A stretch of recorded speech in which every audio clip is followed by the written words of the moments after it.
आठवण येते रे. तू कधी येणार आमच्या घरी?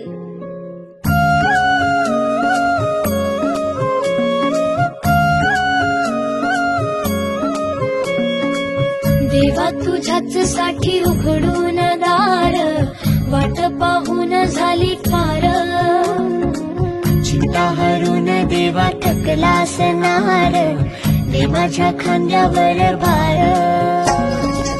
थोडा इथं टेकून जा, घास खाऊन माझ्या